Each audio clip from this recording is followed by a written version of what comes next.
Hello book lovers! A few weeks ago I ran a poll on my community page for my next video, and this wander through my bookshelves to pick out some of my favourite page edge designs was the winning topic. I'm going to focus on the more interesting designs, but I'll just start by saying I do have a lot of books with gilt edges, like this one here is a recent edition of Wuthering Heights by Emily Bronte, and they're also on Barnes & Noble leather-bound editions and Eastern Press books, etc. Because in addition to making books look more beautiful, this gilding of page edges was actually introduced around the 4th century as a means to protect pages from the damage caused by oils on human hands. In medieval times, gilt edges were also sometimes impressed with pattern designs, which is a cool technique called goffering. Because in these times books were often stored with the foredges displayed outwards, it was actually one of the ways that different volumes were differentiated from each other. Marbling of page edges is another beautiful way of decorating page edges, and it can actually be found on even some of the driest books from the turn of the century. This pretty one here is actually a French manufacturing dictionary, which is a lot more entertaining to look at than it is to read.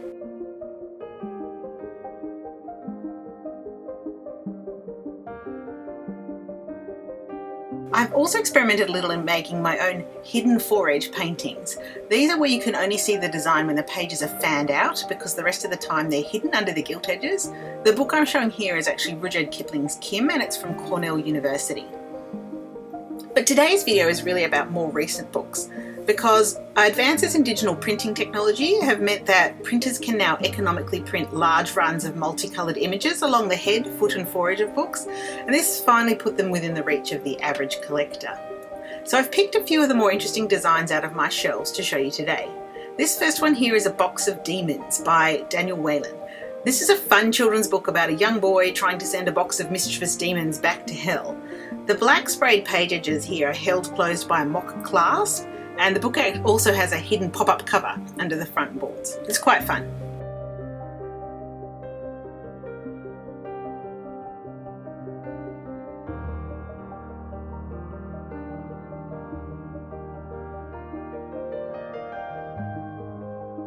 Next we have here Song of Sorrow by Melinda Salisbury, which is the sequel to State of Sorrow, which is a high fantasy young adult novel about a land in mourning. This beautiful detailed sprayed edge is a Watersense exclusive, and I'll include links to all these books below where I think there are copies available to buy still.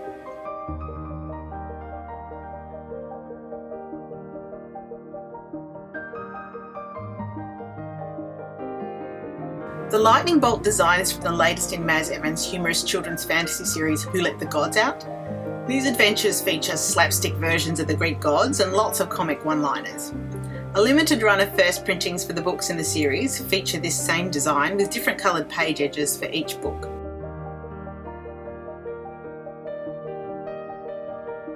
These gorgeous painted Beetles are from the first print run of Beetle Boy by M.G. Leonard. This is a fun middle grade novel that also teaches some really interesting beetle facts along the way, so it's entertaining for adults too. Waterstones also printed a limited number of matching edges for the later books in the trilogy, but they're not that easy to find.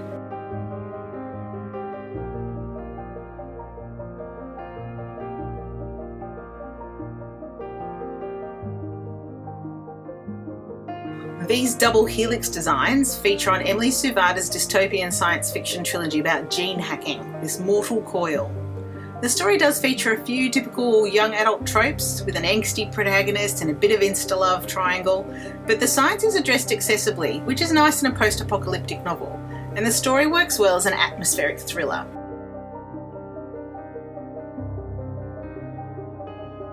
This gorgeous edge painting is from the Waterstones exclusive edition of Malamander by Thomas Taylor. This is a fun middle grade fantasy, lots of creative wordplay and a wonderfully eerie seaside setting. An interesting tidbit for you is that the author is also the illustrator who painted the cover art for the first edition of Harry Potter and the Philosopher's Stone. He's also done the interior artwork that features in Malamander as well, although the cover design is by a different artist.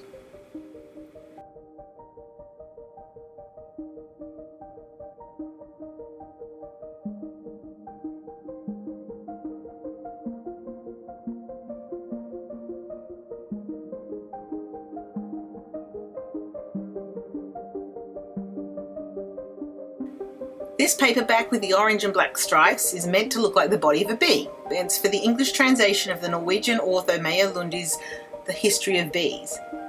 This novel is like an epic narrative that follows 3 generations of beekeepers against the backdrop of a global crisis that arises as our population of pollinators collapses. It's quite a slow read and it's definitely very grim, but the symbolism of the relationship between the parents and their sons and the earth and its bees is clever, and it's interesting if you like literary fiction. Next up we have The Chalk Man by C.J. Tudor, which have a limited print run of these chalk figures that actually run around the whole book block, including the spine instead of a title, and it looks really cool on the shelf. This book's a thriller set in small town England, and the chalkmen are initially used by a group of kids as part of a secret code until they're co-opted by a murderer.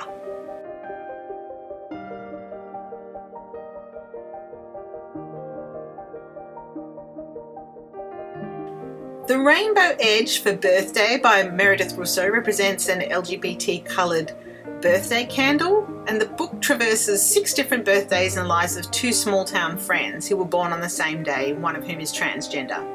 All the first print runs for this edition have the design on the side of the pages, so if you're quick you should still be able to get them in any bookshop, I think.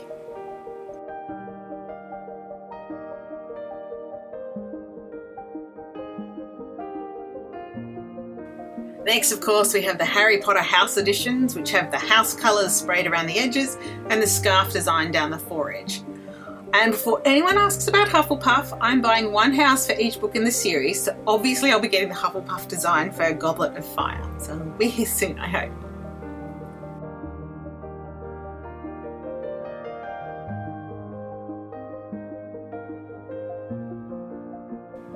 I Am Number 4 is the first in Pittacus Law's Lorien Legacies series of paranormal young adult thrillers. All of the first print runs for the UK hardbacks feature the title sprayed along the foredge, and the sequel series has a matching Lorien Returns sprayed on it as well. These books have foiled titles under the dust jacket, which are quite nice, but for some reason my edition seems to have the title printed on upside down, which is just a little annoying. This next one we have is Vox, which is a dystopian set in a future America where women have been silenced by having the number of words they can speak rationed to 100 per day. It's obviously not a particularly realistic future, but the setup's really about creating an opportunity for the author to explore the importance of language in ensuring political and personal freedoms, which for me was the most interesting aspect of the book. This hardback here is the Goldsboro Limited Edition, but I've also seen a paperback edition with a similar design on its edges floating around as well.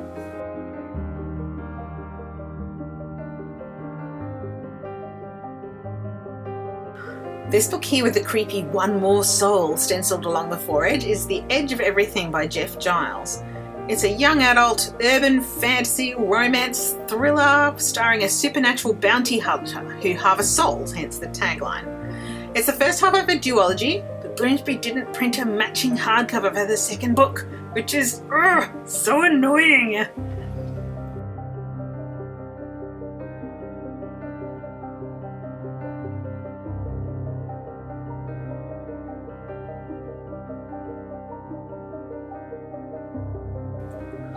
This gorgeous design is on 1,000 Nights by E.K. Johnston, and the whole book design is really stunning. As well as the gold stenciling, which goes all around the edges, the book has a pretty die-cut dust jacket, which you can take off to reveal this glorious hidden cover. It even has pattern end papers. It's really pretty. The story is an inventive reimagining of 1001 Nights, set in a really beautiful desert kingdom. And the action's sort of spurred forward by fierce love between 2 sisters. I really liked it, but it's another one where the second book in the series doesn't match. Oh well.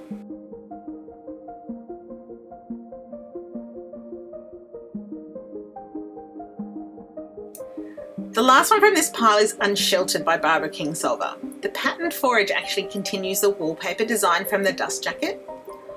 This is another literary fiction that weaves together stories from past and present of 2 families living in the same house in New Jersey as they navigate cultural shifts of their time.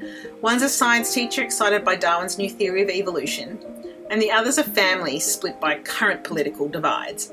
It's a little didactic, and I personally found it hard to escape the feeling I was being lectured to, but I was quite drawn to the way the author uses place as character.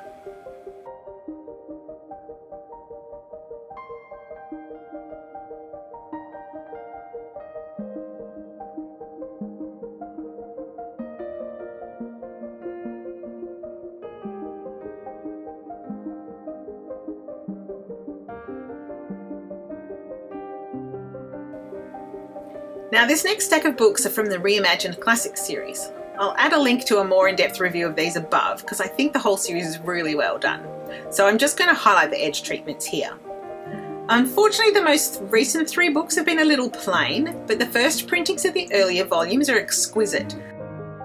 The Wizard of Oz uses geometric shapes that are emblematic of the illustrator's style along the edges. I was kind of hoping it was a code actually, but it appears it's mostly decorative. Pride and Prejudice has really striking orange edges with a pretty floral pattern all around the external sides.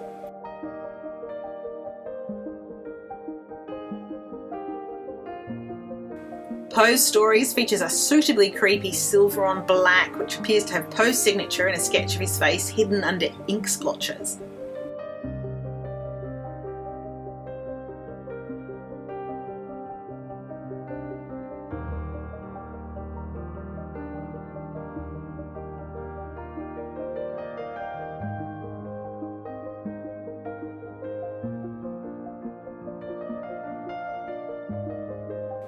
Grimm's Tales reaches a rhyme from Sleeping Beauty, reading, "Mirror, mirror, here I stand, who is the fairest in the land?"